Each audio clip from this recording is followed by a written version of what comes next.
सरकारी कंपनियों को लेकर कांग्रेस की आलोचनाओं को वित्त मंत्री ने बेबुनियाद और झूठा करार दिया है। अपने एक्स पोस्ट पर वित्त मंत्री ने कहा कि मोदी सरकार के कार्यकाल में पीएसयू का रिकॉर्ड ग्रोथ रहा है। वित्त मंत्री ने अपने पोस्ट में और क्या क्या लिखा है जानने के लिए चलते हैं लक्ष्मण रॉय के पास।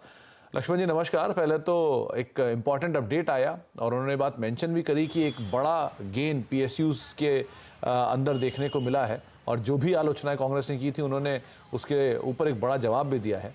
तो तमाम डिटेल क्या थी? देखिए, दरअसल पिछले कुछ दिनों से चुनाव प्रचार के दौरान जिस तरीके से कांग्रेस और राहुल गांधी ने केंद्र सरकार की आलोचना ये कहकर की कि मोदी सरकार के दौरान सरकारी कंपनियों की हालत कम,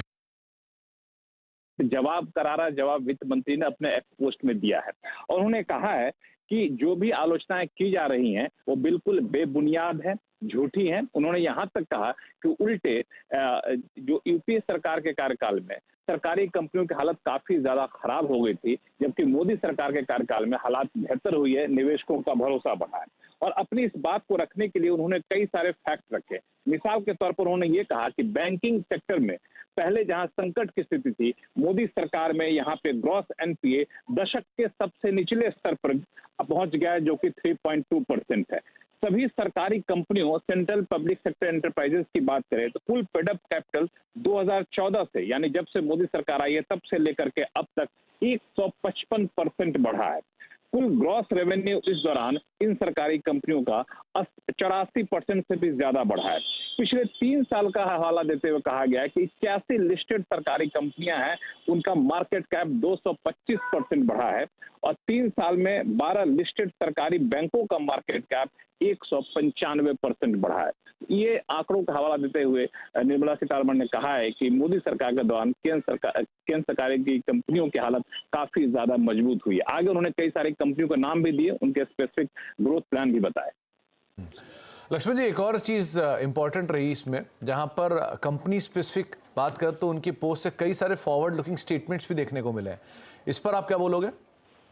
देखिए, सबसे ज्यादा जोर जो है वो उन्होंने दिया है हिंदुस्तान एरोनॉटिक्स लिमिटेड के ऊपर, एचएएल के ऊपर। उन्होंने कहा कि एचएएल का मार्केट वैल्यूएशन जो है महज 4 साल में 1370% भी से ज्यादा बढ़ गया है। एचएएल ने अब तक का सबसे ज्यादा रेवेन्यू 29,810 करोड़ रुपए दर्ज किया है और एचएएल के पास अभी 94,000 करोड़ रुपए का बम्पर ऑर्डर बुक है। और इस तरीके से उन्होंने इन आरोपों का खंडन किया या फिर क्या जवाब दिया जहां राहुल गांधी कहते थे कि एचएएल की स्थिति कमजोर की है मोदी सरकार ने। उन्होंने इन आंकड़ों के हवाले से कहा कि नहीं, एचएएल की स्थिति काफी मजबूत की गई है। एक तरह से इंडिकेशन भी है कि आत्मनिर्भरता की तरफ बढ़ते की तरफ इन कंपनियों की हालत और मजबूत हो गई। इस दौरान उन्होंने बीईएल, मझगांव डॉक जैसी कंपनियों की ग्रोथ को मजबूत बताया है। एक कंपनी का नाम उन्होंने लिया, वो है नीलांचल इस्पात निगम लिमिटेड। बता दो किसका सरकार ने विनिवेश किया था और एक निजी कंपनी को सौंपा था। उसमें उन्होंने कहा कि इस कंपनी को आप देखिए, एक मिसाल है कि विनिवेश के बाद इस कंपनी की हालत कितनी मजबूत हुई है। इसकी क्षमता 1 MTPA था, उसका पूरा इस्तेमाल किया जाने लगा है। अब उसकी क्षमता 1 MTPA से बढ़ा करके 4.8 करने पर काम चल रहा है और यहाँ पे लोगों को रोजगार भी मिला है। एयर इंडिया का भी हवाला दिया गया, जहाँ कहा है कि छटनी नहीं बल्कि उल्टे नए रोजगार के मौके पैदा हुए। तो कई सारी कंपनियों का हवाला देकर उन्होंने कहा कि विनिवेश की वजह से कंपनियों की हालत मजबूत भी हुई है और ये आरोप लगाना गलत है कि मोदी सरकार में सरकारी कंपनियों की हालत कमजोर हुई। ओके, चलिए, बहुत बहुत शुक्रिया लक्ष्मण जी तमाम डिटेल्स हमसे शेयर करने के लिए और इस पर फर्दर क्लैरिटी हमें देने के लिए।